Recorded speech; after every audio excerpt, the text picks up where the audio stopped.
Et bonsoir à tous et bienvenue sur PlayOne.tv où ce soir un petit live exclusif sur les aventures de Kara, entre autres, Marcus et Connor pour ce très beau jeu qui est Détroit. Become Human. Alors on a juste caché la mèche avec la mèche de Vanessa, son petit rond, donc vous verrez pas quand elle est vénère. Je ne suis jamais vénère. Je suis une androïde pacifiste. Oui. Donc j'espère que vous allez tous bien. Je vous salue bien, messieurs, dames. Effectivement, le jeu ne sort que demain, Vanessa. Oui. En exclusivité sur PlayStation 4. Donc il sort le 25 mai.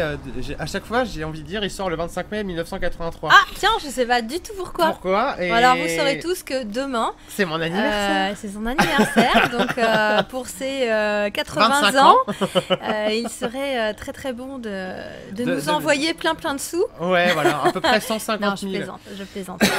Donc un petit peu à l'avance, joyeux anniversaire, Sad. Merci, mais ça sera demain. Non, c'est pas pour ça, mais c'est que du coup, je m'embrouille. Il est pas sorti en 1983, mais bien en 2018. Sur PlayStation 4 uniquement. C'est développé par Quantic Dream et est édité par Sony Interactive Entertainment Computer. Je sais plus qu'est-ce qu'il faut dire maintenant. C'est plus computer, ça doit être Interactive Entertainment, c'est ça. Ouais, Entertainment. Quoi dire de plus, il est Peggy 18. On a le jeu depuis à peu près 10 jours, on va dire ça comme ça. Donc on a pu quand même le terminer comment dire, moi au moins une fois, j'ai refait quelques chapitres pour voir les changements. Moi je l'ai pas terminé, mais j'ai quand même pu refaire des chapitres pour voir. T'as fait ta toc, t'as pas écouté la dame. Non, moi j'ai fait ma tug live. Voilà, mais ouais, en tout cas, Thomas l'a fini 2 fois, il est dans son 3e run. Ouais. Et on fera d'ailleurs une vidéo avec Thomas pour aborder tout ce qui est un petit peu plus philosophique dans le jeu, les thèmes abordés. Mais on va laisser passer quelques jours histoire que vous ayez tous le temps de le faire. Ouais, parce qu'on voudrait pas vous spoiler. Voilà. Donc déjà là, bon voilà, on fait une scène. On va faire que ce niveau, hein, d'ailleurs, que ce soit dans le game show ou même après. Et c'est vrai que ça n'a pas beaucoup d'incidence en fait sur le début ou le jeu. Ou la continuité du jeu. Non. Et ce qui permet juste de vous donner une idée sur comment est-ce qu'on peut jouer. Sur les possibilités de cheminement différents. Je sais pas si on peut le voir comme ça d'ailleurs. Sur le choix des musiques, sur... Voilà, l'arborescence, mode sans sauvegarde, ok. Donc l'arborescence, voilà, moi, c'est le chemin que vous voyez, je le mets en petit exprès pour pas que vous puissiez voir. C'est les images que vous voyez, c'est les choses que j'ai fait dans mon premier run. Ce chapitre-là, je ne l'ai pas recommencé. Et c'est tous les choix qu'on peut faire. Donc vous avez un level design sous les yeux, tout simplement. Donc dans ce game show, hein, dans ce test vidéo, on va faire que ce chapitre. Et après, on refera une vidéo, Vanessa. On vous montrera les différents embranchements possibles. On le refera une 2e fois. Donc là, en fait, je vous explique brièvement ce qu'on fait là avant d'entrer dans le vif du sujet. Donc on incarne Kara, qui est selon moi l'un des 3 personnages. Peut-être pas le plus réussi, mais peut-être le plus attachant, le plus charismatique. La plus émouvante, moi je dirais. Plus émouvante, pas charismatique, oui, c'est vrai, ils sont tous les 3 charismatiques. La plus émouvante, c'est-à-dire que c'est là où ressort le plus d'émotion. Bon, je pense que c'est peut-être aussi par sa configuration de femme qui est avec cet enfant. Ouais. Qui visiblement n'a trouvé. pas eu un début d'éducation très cool. Très bienveillant, on va dire. C'est peut-être pour ça, du coup, on s'identifie tous en tant que femme, en tant qu'héroïne, enfin, je suis pas une femme, mère. Mais bon, je la trouve et en tant voilà, non, j'avais pas terminé. Mais en tant qu'homme, effectivement, ça représente la mère. Oui, c'est ça, ouais. Donc il y a vraiment une. Elle rassure autant qu'elle émeut, quoi. C'est ça. Elle est vraiment figure emblématique. Ouais, c'est ça. Au niveau de la psychologie humaine. Je pense qu'on pourrait commencer, Vanessa, par parler des graphismes de Détroit Become Human. Je te laisse un petit peu donner ton ressenti à toi. Qui a fait plus de la moitié du jeu. Moi, mon ressenti à moi, c'est que j'ai vraiment pas eu l'impression de jouer dans un jeu vidéo où j'avais vraiment l'impression d'être l'actrice en fait d'un film. C'est ça. Que tu diriges quand même. Que tu diriges, ouais, tout à fait. C'est-à-dire que ça raconte une histoire et en même temps, tu as la possibilité de changer plein d'événements même. C'est ça, ouais. Ça peut changer du tout au tout. Du tout au tout. Ouais. Et c'est très très rare dans le monde du jeu vidéo. Ouais. Et à côté de ça, voilà, on regarde les personnages qui sont très très humanisés avec des traits vraiment très très ressemblants. J'essaie de vous une montrer émotion, ça de près, une profondeur dans le regard. Oui. qui est... sachant que là, on incarne Kara qui est une androïde. Qui est absolument magnifique. Alors après, c'est pareil, c'est du spoil. On pourra pas tout vous dire dans cette vidéo, sinon elle va durer 2 heures et ça sera pas intéressant. Ouais. Mais c'est présent dans le scénario, mais Cyberlife a réussi à créer des androïdes qui ont un look humain, quoi. Oui. C'est juste dingue. Avec des attitudes humaines. Ouais, des attitudes humaines, des réactions. Finalement, quand on analyse la petite fille et l'humanoïde, il y a l'androïde, pardon, il n'y a pas de différence, quoi. Non, il n'y a quasiment pas de différence. À part le petit rond bleu qu'elle a au niveau de la tempe. Mais sinon, si on ne sait pas que c'est l'androïde, on ne peut pas la reconnaître. Ah ouais, non, voilà, c'est ça. Si on voit pas le petit rond, on pourrait pas se dire, ah bah tiens, ça c'est un robot et c'est pas un humain, quoi. Oui. Et c'est ça qui est assez fort. Alors après, toujours pour parler des graphismes, c'est quand même une claque graphique. Alors c'est pas tout le temps aussi beau, mais regarde, là franchement, tu caches le modèle 3D, tout est en 3D autour, ça fait vraiment photoréaliste, quoi. C'est un truc de fou, c'est vraiment sublime. Comme tu l'as dit, Vanessa, la modélisation des androïdes et même des autres personnages est criant de réalisme. Quand on y joue en 4K sur une télé 4K avec le HDR, enfin surtout pour la 4K, tu vois tous les pores de la peau. C'est assez incroyable, tu as des détails qui sont fous. Et c'est simple, moi je pensais pas qu'il serait aussi beau parce que la démo, tu vois, elle était sympa, mais pas non plus. Elle était pas ouf. Non. Et ils ont vraiment retravaillé le jeu depuis. Et il y a 1000 détails. Regardez la pluie qui tombe, elle est vraiment très réaliste, quoi. Et on n'est pas au niveau d'un Horizon Zero Dawn, d'un Uncharted 4 ou même d'un God of War qui est sorti il y a un mois. Mais on voit vraiment que c'est une exclusivité. Très réaliste. Ouais, c'est très réaliste et on voit que c'est une exclusivité. Ah, t'as cassé comme ça, toi? Ouais, t'as pas fait comme ça, toi? Non, moi j'ai cassé avec. Un barbare. Moi j'ai cassé autrement. Voilà. Moi je suis une femme délicate. Hop, alors R1. Voilà, en tout cas pour les graphismes, mais là où le jeu est très fort, c'est qu'en fait il arrive à relier sa direction artistique, c'est-à-dire l'univers. Je sais pas comment on fait vraiment Quantic Dream, mais on pourra sans doute en savoir plus puisque David est ok pour faire l'interview. Ah, cool. Donc, normalement on l'a fait la semaine prochaine. Ah, c'est top. Normalement, j'attends des nouvelles.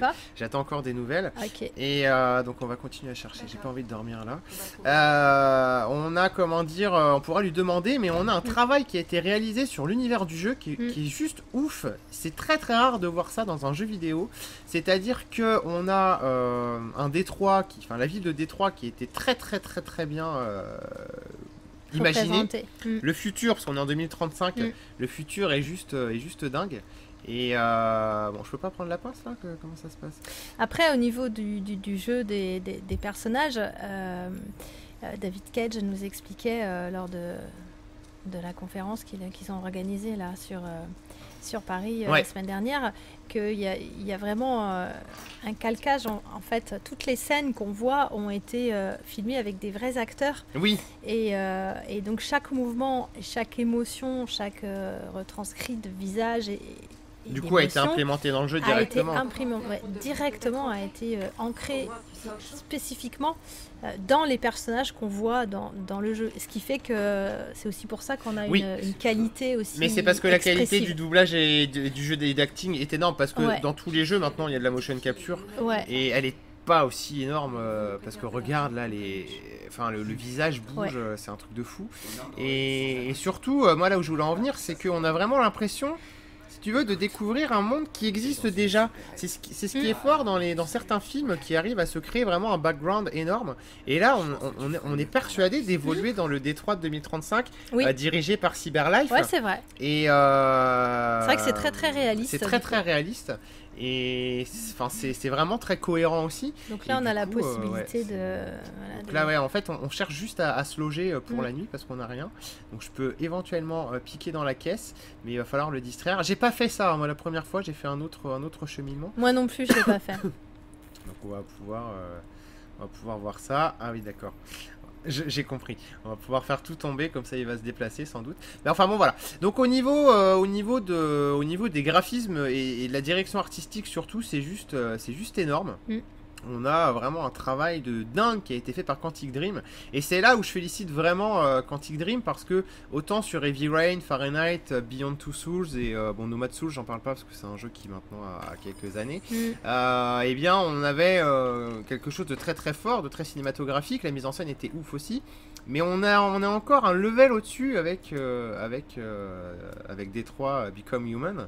Et vraiment, c'est du rarement vu, c'est peut-être pas du jamais vu, mais voilà, c'est... Surtout qu'en plus, c'est un jeu qui a été pensé quand même il y a plusieurs années, ça fait quand même 4 ans que c'est en... Ouais, en fait, c'est 2012 que Kara a été créé. C'est ça. Je pense qu'il a dû se transformer en jeu plus tard. C'est ça, et finalement, il y a toujours... Enfin, je veux dire, ils ont su évoluer aussi par rapport durant toutes ces années, oui. Quoi. Ça, c'est pas, ils sont pas dit bon on va faire ça puis basta. Non, et puis basta, on a fait ça et au fil de au fil de l'aventure, au fil du... Ouais. Alors là, on fait un truc absolument ignoble. On va utiliser l'enfant pour voler. Ah là, il y a des fois, c'est vrai que si on veut être immoral, on peut. Ah, on peut. Hein. Ça, c'est t'es laissé à ta propre. C'est ça. À ta propre valeur des choses. Libre arbitre. À ton libre arbitre. Le plus total. Le plus total. Donc côté scénario, bon, on vous a déjà tout dit. Hein. Voilà, on incarne des androïdes qui subitement commencent à ressentir un peu des émotions et qui cherchent à trouver leur place dans une société finalement qui ne les considère que comme des robots. Voilà, qui n'en veulent pas. Et beaucoup d'agressivité envers eux. Voilà, et du coup, on va avoir toute une histoire avec Connor, Marcus et Kara qui va se débloquer là-dessus. Et voilà, on pique la caisse, allez, on pique l'argent. Hop, c'est parti. Ça va, elle a pas volé. Ouais, bah j'aurais pris plus que ça, moi. Quitte à voler, autant y aller, franchement, quoi. Non, on a juste besoin de 40 $. Non, c'est tout, 40 $, ouais. Donc voilà, on a notre thune. On va peut-être pouvoir aller dormir à l'hôtel. Et on va quand même aller voir dans la laverie, parce que tu m'as intrigué, j'y étais pas allé la première fois. Donc voilà, côté immersion, du coup, c'est juste du parfait, quoi. C'est-à-dire que on est dès le départ, entre le scénario, la direction artistique, la réalisation technique et l'univers du jeu, on est à fond dedans tout de suite, quoi. Et personnellement, ça a été très très dur d'arrêter pour aller me coucher. Ah oui. Et je sais pas se justifier. Et je sais pas toi, mais à chaque fois que j'arrêtais une partie, j'éteignais la console. Et là, t'as des tas d'idées qui te trottent dans la tête parce que ce que t'as fait dans le jeu, ce que t'as vu dans le jeu. Non, pas trop, moi. Ah si, et au final... c'est un jeu qui m'a suivi, vraiment, j'ai vécu le jeu pendant une bonne semaine. Et c'était absolument énorme. Non, pas trop, moi, une fois que j'avais coupé, mais c'est vrai que par contre, j'ai eu du mal à couper, quoi. J'ai eu du mal à dire, bon, allez, là, j'arrête. C'est bon, j'arrête, quoi. Allez, je fais un dernier chapitre. Ah ouais, un dernier chapitre. Ouais, voilà, c'est ça. Et moi, j'ai même fait un dernier chapitre, puis là, non, mais ça me plaît pas, là, à la fin. Ah non, faut que je vois si je peux pas faire autre chose. Moi, j'ai fait un 4h30 du matin. Le lendemain, j'étais mort dans l'état. Et voilà, quoi. Mais enfin, tout ça pour dire que le jeu est très très immersif et quand vous commencez, c'est très difficile d'arrêter. En termes de gameplay, Vanessa, on a des choses différentes qui vont en fait être proposées avec Kara, Marcus et Connor. Avec Kara, c'est un gameplay qui ressemble beaucoup plus à ce qu'on avait dans Heavy Rain, c'est-à-dire qu'on la dirige. Voilà, on a ce pouvoir là qui permet de scruter un peu les alentours pour voir les interactions possibles avec un environnement ou avec une scène en particulier. Oui, ça j'ai adoré aussi. C'est pareil. Tu peux lire les livres. Tu peux lire les histoires. D'ailleurs, j'ai vu une faute d'orthographe où je la remonte à Quantic Dream. Oh non. Mais je fais pas attention, mais là c'était énorme. Ça t'a sauté à l'œil. Ouais, ça m'a sauté aux yeux. Et je me suis dit putain, je suis grave. Et donc, on a quelque chose de beaucoup plus classique. On se dirige, voilà, comme dans Heavy Rain. On fait on a des actions contextuelles à faire un petit peu partout. C'est de l'autre côté. Ouais, devant le mec. Devant le monsieur. Ah oui. Là, ici devant la panière. Ah d'accord. C'est là. Programme complété. D'accord, donc là, ah ok, super. Merci 3615 Vanessa. Et donc avec Marcus, on va avoir pareil, c'est un peu plus la même chose, sauf que Marcus il fait un peu plus de comment dire, d'escalade il est un peu plus souple en fait, donc il va faire des petites cabrioles. Il est un peu plus physique. Ouais, et il a un pouvoir en fait qui permet de voir Mince, j'ai mis ne pas voler, quel con. Je voulais les voler, les fringues. Tu recommences. Je sais pas si je peux. Donc il permet de prévisualiser les scènes, c'est-à-dire si je prends ce chemin-là, je risque de crever, si je prends ce chemin-là, machin truc. Et ah si c'est bon je peux. Si tu peux. Et j'ai fait pareil. Comme ça la gamine elle croit que tu voles pas. Au début j'ai hésité puis après j'ai dit merde. Et avec Connor, c'est un assistant policier. C'est avec lui finalement que ça va être le plus complet, le plus complexe, parce que il a tout un outil pour. Il est vachement plus sérieux d'ailleurs. Oui. Il a un côté très robot, très robot, très droit, très justice, très c'est ça. Et on sait pas trop comment. Non. Il est plus intriguant en tout cas. Oui, ouais, tout à fait. Beaucoup plus intriguant. Et donc avec Connor, on va avoir un petit peu ce qu'on avait dans Heavy Rain avec Norman Jayden, l'agent du FBI. C'est-à-dire que on va pouvoir analyser des scènes de crime, remettre les pièces à conviction dans l'ordre, fouiner un petit peu. C'est beaucoup plus un gameplay d'enquête finalement. Et avec les 3 gameplays, Kara, Marcus et Connor, chaque chapitre en fait, tu les joues tour à tour. Oui. Et j'ai trouvé ça très varié et du coup il n'y a pas du tout de temps mort. Non. Au niveau du rythme c'est très Même bon. Au niveau de la musique, là on vient d'entendre un petit morceau. Toi tu l'entends, je l'entends pas moi. Ouais, moi je l'entends parce que ça m'a beaucoup ça bouleverse. Ça m'a beaucoup touché. Et à chaque personnage il y a une ambiance particulière. Oui. D'ailleurs, David nous expliquait que il y avait eu un compositeur différent pour chaque personnage. Pour chaque personnage, ça avec je peux pas tout vous dire, mais ouais, et ce qui fait que la musique correspond vraiment à l'ambiance et à la personnalité en fait de l'Android. Ouais, je trouve, et de ce qu'ils rencontrent, de ce qu'ils peuvent rencontrer dans leur histoire. Ouais, ça m'étonne pas. C'est quelque chose qui avait déjà été fait avec Heavy Rain, parce qu'il y avait aussi plusieurs personnages, puis il n'y en avait que 3, mais il y en avait plusieurs. Alors là, du coup, on peut faire plein de choses. On va aller au motel. C'est parti. Je ne sais pas fait moi non plus le motel. Et donc, ce monsieur, qui était un compositeur hors pair, est malheureusement décédé. Donc, je ne sais pas trop à qui il a fait appel, David de mémoire, je me souviens plus. Mais je sais plus, il faudrait que je me renseigne. Non, tu l'entendras dans. Ah, je l'entendrai dans la transcription. Ouais, on vous fera un article complémentaire aussi, justement, de ce que tu as vu, toi, Vanessa. Et ça sera, je pense, des bons compléments d'informations.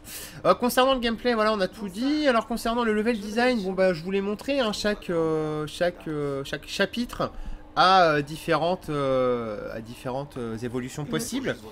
Il y a des choix qui ne servent pas à grand chose. Non. Il y a des choix qui vont tout changer. Oui. Mais contrairement à Heavy Rain où ça changeait surtout à partir de la fin du jeu, là ça va surtout changer tout de suite. Ouais. Voilà. C'est voilà, il y a pas de un choix que vous pouvez faire au chapitre 5 peut avoir des répercussions sur le chapitre 15. Alors, qu'est-ce qu'il me demande? Permis de conduire. Ah, permis oublié. Permis oublié. C'est qu'on est parti vite. Je crois que je l'ai oublié à la maison. Pas de soucis. Bon. On pourra voir ça demain. Cool. Et donc, je sais plus ce que je dis du coup. Petit poisson rouge, bonjour. Vous êtes qui? Qu'est-ce que je fais là? Merde, j'étais en train de parler de quoi? Je sais pas. Ah, je sais plus. J'étais dans le jeu. T'étais à fond dedans, toi aussi. J'étais à fond dedans. Merde. Je parlais de la bande son, non, c'était pas ça. Ah non, du level design. Du level design. Voilà, des choix. Donc les choix, on va en avoir une répercussion tout de suite. Tout de suite. Et on va en avoir plus ou moins selon les chapitres. Il y a des chapitres où il n'y a pas beaucoup de choix à faire. Il y a des chapitres où il y en a énormément. Et ça, c'est très très bien parce qu'en plus, on ne sait jamais vraiment quand les choix importants vont tomber. Ça peut être tout de suite avec une petite action, ça peut être vous allez pouvoir faire un gros choix et il n'y aura pas forcément quelque chose et c'est vrai que moi je dirais le bon gros nombre de choix, ça fait appel vraiment à notre émotion, quoi. Ta conscience, quoi. À notre conscience. Moi, je sais que là, fallait aller quand il fallait éventuellement voler la caisse. Mais j'ai dit, mais non, je peux pas faire ça. Et après coup, je me suis dit, mais t'es con, Vanessa, c'est un jeu, quoi. C'est pas grave. En plus, tu peux recommencer, quoi. Oui, c'est ça. Et non, j'ai dit, non, je suis pas comme ça. Je vais pas aller voler la caisse. Tant pis, j'irai dormir dans la voiture. Et pour et j'ai cherché un moment là parce que je ne voulais pas ni voler les fringues, les gens, ni voler la thune. Et voilà. Mais ouais, ça fait vraiment appel à Et c'est l'un des rares jeux avec Heavy Rain justement où tu peux ressentir de la culpabilité, comme tu le dis, de ce que tu as fait ou de ce que tu n'as pas fait. Il y a autant dans Heavy Rain, il y avait qu'un ou deux passages. Là, il y en a énormément plus. Et tu te dis, alors t'es là devant le truc. Alors c'est bien parce que Quantic Dream n'a pas mis de timer pour ses choix en général qui sont plus importants. Et alors t'es là devant ta télé, tu fais bon. Alors, est-ce que je suis un connard? Qu'est-ce que je ferais si j'étais dans le jeu, machin truc?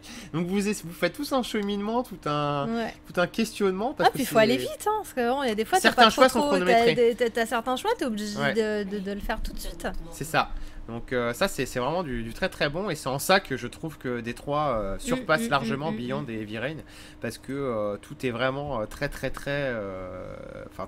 libre et les choix se répercutent vraiment de manière... Enfin c'est un peu l'effet papillon d'Until Dawn mais avec des choix qui ont vraiment des importances. Alors ça va pas non plus, vous n'allez pas transformer le jeu mais...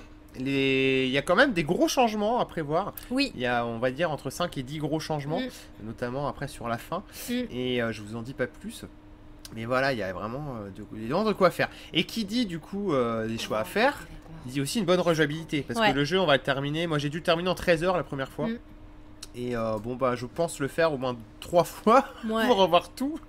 Donc ça peut porter la durée de vie à plus de 30 heures. Mais c'est vrai que c'est cool, intéressant, on a envie de tester d'autres possibilités à chaque fois et c'est clair que c'est vachement bien. Et au-delà de ces choix et tout, je sais pas toi ce que tu en as pensé, mais cet univers inventé par Quantic Dream soulève beaucoup de questions sur les androïdes, sur nos technologies. Beaucoup de questions même philosophiques. Bon, philosophiques. On en reparlera avec Thomas. Parce que c'est vrai que ils sont super détestés des humains. Comme tout ce qui est nouveau. Voilà, comme tout ce qui est nouveau, on retrouve la colère des humains, on retrouve l'intolérance, on retrouve tous les stéréotypes sociétals qu'on connaît en fait. Le dénigrement, la pitié aussi. Il y a tout un... En fait, l'injustice. Beaucoup d'injustice. Parce que révolte. Je vais spoiler. Non, mais tu dis rien. Mais beaucoup d'injustice. Et c'est vrai que même toi, derrière tout, je dis mais c'est dégueulasse. Il a rien fait. Putain, il se fait tabasser. Mais comme effectivement, ça pourrait arriver dans notre société, la vie de tous les jours, sans forcément que les autres disent quoi que ce soit, parce que ça fait partie du truc. Ouais, mais c'est vrai que ça soulève beaucoup de choses. Et c'est en ça aussi que je trouve que c'est le meilleur Quantic Dream, parce qu'ils sont vraiment allés au bout des choses. Et je connais pas vraiment un jeu vidéo qui aille aussi loin dans la retransmission des émotions et dans le... Même dans l'attitude. Tu mets les deux pieds dedans, quoi. Il n'y a pas de tabou. Voilà, la petite fille, elle a vraiment une attitude d'enfant qui a été battue, d'un enfant qui vraiment ressent beaucoup de culpabilité, qui ne comprend pas, de peur. Enfin, c'est juste énorme, quoi. Ouais. Et c'est très très bien retranscrit. Le jeu transmet et c'est vrai qu'il y a des jeux qui ont essayé. L'attitude physique, de par même la voix, l'intonation de voix, le regard, enfin c'est ça, c'est vraiment supra réaliste. Ouais. C'est énorme. Qu'est-ce qu'on n'a pas encore dit? On a la bande son. Donc et là c'est pareil, tu vois, quand on dit promettre, pas promettre. Moi je sais que la première fois je dis je vais lui promettre. Je dis j'espère qu'il tient pas parole, la pauvre et tout. Mais non, pas la pauvre. C'est un jeu. C'est un jeu vidéo. Mais c'est ça où c'est fort, c'est-à-dire qu'on a en face de nous des androïdes et en fait on ressent la même chose que les androïdes ressentent envers les humains, alors que ce n'est pas possible normalement. Non. Normalement, c'est pas possible. C'est une intelligence artificielle qui tourne dans notre PS4 là. C'est complètement. Et on l'humanise en fait. Et c'est ça qui est énorme. Et ça soulève. C'est pour ça que je voudrais en reparler avec Thomas parce que ça soulève tout un débat philosophique qui est vraiment absolument énorme. Et en termes de bande son, Sylvanet, je souhaiterais féliciter. Encore une fois, ils font que du bon taf, donc j'y peux rien. La marque Rose, je pense que tu t'en souviens, qui avait déjà fait un taf énorme sur God of War, entre autres, et ils ont refait quelque chose d'énorme avec Détroit Become Human. Le metteur en scène m'avait dit, on a fonctionné comme pour un film avec ce jeu vidéo là. Et honnêtement, je me demande si c'est pas l'un de leurs meilleurs travails. Elle est très émouvante cette scène-là, parce que moi je l'ai pas vu. Et des 3 scénarios possibles, je pense que c'est la plus... Ouais, c'est sans doute la plus jolie, C'est la plus sympa. Mais donc ouais, voilà, un grand bravo à la marque Rose qui a fait une localisation en français juste énorme quoi. Pour avoir un petit peu écouté la VO, honnêtement, c'est aussi bon l'un que l'autre. Donc voilà Vanessa. Alors ce que je t'invite à faire, c'est d'allumer le téléphone. Oui, mais j'ai pas ton code. Mais pour aller voir les notes. Regarde. Ah oui, c'est vrai. Donc je te laisse dire les notes que je lui ai mis et après on fera une petite conclusion. Parce que je crois que c'est... Il y a du lourd quand même. Anthologique. Oh, il y a 2 20 sur 20 dans les sous-notes. C'est assez rare. Assez rare. Donc je vais faire comme pour les Oscars ou les Césars. C'est ça. C'est vrai que ceci dit, s'il y avait ce genre d'événement pour les jeux vidéo, je pense qu'il aurait gagné pas mal. Ah oui, il aurait, pas mal de titres. De récompenses. Alors, de récompenses. Alors, dans la réalisation technique, Player One a mis un 18 sur 20. Ouais, j'ai pas mis 19. Alors, sachant que des fois, je mets jamais de 20 sur 20 en réa technique. Non. Je mets des 20 en direction artistique, mais j'aurais pu mettre 19, mais selon moi, il y a quand même quelques phases moins jolies. Moins jolies que ce qu'on a pu voir dans certains autres chapitres. Il y a voilà, une petite disparité, c'est léger, mais ça ne méritait pas le 19. Alors par contre, en direction artistique, on a un 20 sur 20. Un 20 sur 20. Un 20 sur 20, voilà, tout simplement. Parce que j'ai trouvé rien à redire à l'univers. C'est travaillé, c'est retravaillé, c'est cohérent, c'est concret. Il y a toutes les émotions, il y a la mise en scène. Voilà, on peut pas... À un moment donné, faut dire bravo, quoi. C'est tout ce qu'il y a à dire. C'est sûr. Et là, on te voit, elle est assise et on se dit... Oh, mais elle va presque dormir, quoi. Ouais. Comme une humaine. Bah non. Eh ben non. Elle a pas besoin de dormir. Et pourtant, on a cette sensation-là. Ouais, c'est ça. Level design, 19 sur 20. 19 sur 20, level design. Bah voilà pour ça en fait, parce que le jeu est tellement rejouable, il y a tellement de chemins, parce que vous avez vu, là j'ai fait 2 fois. C'est énorme. Et il y a encore des possibilités. Tu vois, laisser les vêtements, porter les vêtements, on pouvait encore faire autre chose. Ouais. Même là, arriver au parking et tout. Parler. Il y a possibilité, t'as oublié des... Ouais, il y a encore des choses que j'ai pas fait, donc ça on le refera après, on va se faire une deuxième vidéo avec Vanessa tout à l'heure. Juste pour voir tout ça. Voilà. Donc 19 sur 20 pour le level design. 17 sur 20 pour le gameplay. Alors, gameplay, ouais, j'aurais pu rien mettre. Des fois, tu sais, je mets 0, c'est-à-dire je note pas. Ouais. Mais parce que c'est un gameplay, on joue pas à Heavy Rain à Détroit pour son gameplay. C'est clair. Et disons qu'il accompagne très très bien l'immersion, le scénario, donc tout marche bien. Donc ça aurait pu être un 15 comme un 19, comme un 17. Ouais. Voilà, pas de souci majeur. Quoi. Bon, alors par contre, les 2 prochaines notes sont aussi excellentes, c'est-à-dire 19 sur 20 pour le scénario. Ouais, bah franchement... Je vois pas ce qu'aurait pu vraiment être mieux. Inventer un truc pareil, c'est vrai que dans la société dans laquelle on vit, c'est juste... Oui, puis ce que j'ai aimé, c'est ce que j'ai dit tout à l'heure à demi-mot. Tu l'as pas encore vu ça, mais on en reparlera quand tu l'auras fait. Il y a 0 tabou dans le jeu, c'est-à-dire qu'il n'y a pas de politiquement correct. Oui. Ça va aussi loin que qu'une histoire pourrait être dans la vie de tous les jours. Il n'y a pas de retenue, les développeurs se sont pas dit « Ah non, ça, on va pas le proposer comme ça parce que ça va machin, truc bidule. » Vous l'avez vu de toute façon dans l'extrait qui était passé à la Paris Games Week. Oui. La gamine, elle s'en prend une dans la gueule, quoi. Oui. Parce que c'est le quotidien d'un enfant battu dans un foyer alcoolique. Et on va pas gna gna gna ma chérie, attention, gna gna gna. Enfin non, elle s'en prend une, quoi. C'est la réalité des choses. Et ça, ça arrive beaucoup de fois dans le jeu et je trouve ça énorme parce que il fallait avoir les couilles de le faire, entre guillemets, quoi. Et donc ça existe. ils l'ont dit. Ils le disent. Simplement. Bande sonore 20 sur 20. Ouais. Parce que c'est... Bah tout est énorme, quoi. Donc, je sais pas s'il y a... Franchement, on le fait souvent pour... pour les films où on sort des comment aide-moi des CD de films là, des BO. Mais si, regarde, attends, je vais te montrer ça. Ah bah écoute, montre-moi. Parce que moi j'adorerais écouter ça tranquille. Quand tu l'auras terminé, en fait, tu débloques des trains. Tu débloques des points. Que je pourrais écouter dans le train. Tu pourrais écouter dans le train. Attends, je vais te montrer ce que c'est au menu principal. Et ne me demande pas pourquoi il n'y a plus personne à l'accueil. Elle est partie se coucher, Scarlett. Elle est fatiguée, Chloé. Alors, Chloé. Tu vas dans supplément. Et un truc énorme, et quand j'avais fait une des missions, j'ai fait un truc, donc je suis arrivée à la fin, et là, Chloé, je me suis fait engueuler par Chloé. Elle m'a dit, Mais quand même, ce n'est pas très correct. C'est énorme, elle m'a pas fait merde, ça, je me fais engueuler, quoi. J'ai pas eu ça. Moi, par du contre... coup, j'ai refait le truc en me disant, bon, faut que je fasse ça. Elle m'a dit, moi, je me suis dit, putain, la con, elle sait, quoi. Je sais plus ce qu'elle m'avait dit. Mais Chloé, normalement, elle est sur l'accueil. Ouais. Et quand vous relancerez le jeu après une partie, écoutez-la un petit peu. Oui, ne elle a sautez des pas choses, tout de suite, elle a des choses à dire. Elle a des choses à dire qui sont excellentes. Et donc tu vois, elles sont là, les bandes son, tu peux les acheter avec des points. Ah d'accord. Sachant quand on finit le jeu, tu vois, donc t'as à la peu près fin 20 000 tu peux. points. Ouais, mais après dans le train je peux pas écouter parce que faudrait que je les télécharge. Si, parce que tu dois, je vais pouvoir te gérer ça. J'ai pas ma PS4 sur mon téléphone. T'inquiète pas. Mais ça voilà, c'est vrai que ça on peut a la être galerie super intéressant. Ouais, c'est super intéressant. Donc ça c'est la galerie des artworks, c'est tout et tout, je vais pas vous montrer. Qu'est-ce qu'on peut débloquer d'autre aussi? Bon, je t'en prie, continue les notes. Je dirais. Alors il nous en reste une, la durée de vie. Bon bah c'est une très mauvaise note parce que c'est 16 sur 20 dans le sens où quand tu commences à jouer t'as plus envie de t'arrêter. Ouais, et puis ça dure 13 heures, donc ok, vous pouvez le faire 2 fois, on en a pour aller 20 heures. Mais quand tu joues à un jeu comme ça, t'as pas envie de passer que 20 heures dedans, t'as envie d'en passer 50, 60. Enfin des bonnes heures en tout cas, pas du rallongement. Mais c'est vrai qu'il est condensé, mais encore une fois, je trouve que Detroit Become Human est sans doute l'un des Quantic Dream les mieux rythmés, pour la simple et bonne raison que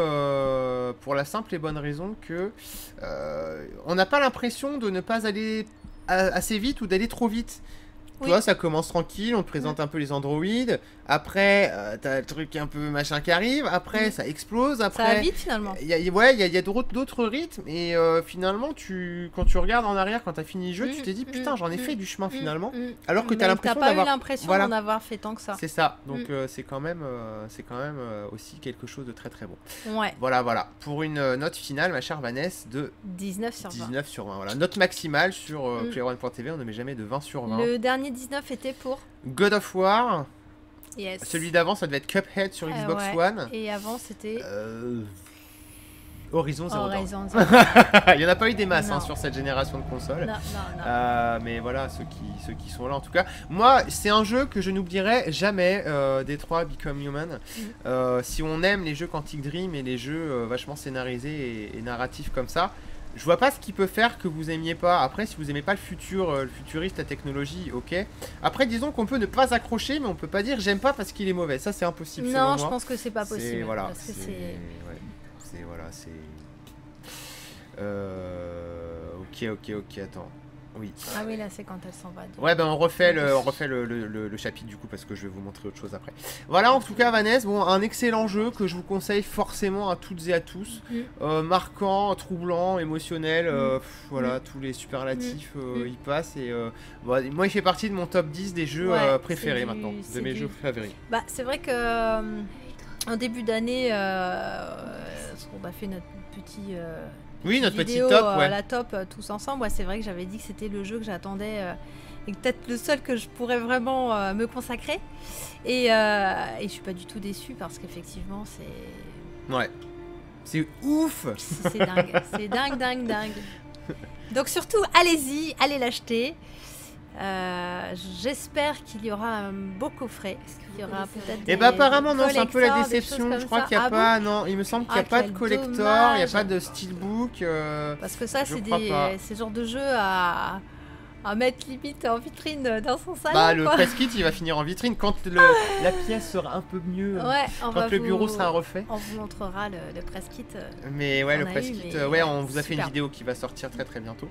Mais il est très très beau. Donc c'est vrai que rien qu'une édition comme ça serait sympa. Là, on entend, regarde, je te coupe, mais on entend la musique qui va avec, cette espèce de grande tristesse qui fait que mince, on va aller où, on le ressent. La petite fille, elle a froid, on se dit mais oui, moi j'avais même presque la chair de poule quand tu vois, là j'ai froid, là il y a la pluie qui arrive. Bah ouais, c'est un temps de merde. T'es vraiment dans le truc quoi. Tu peux pas ne pas être touché par ça, c'est pas possible.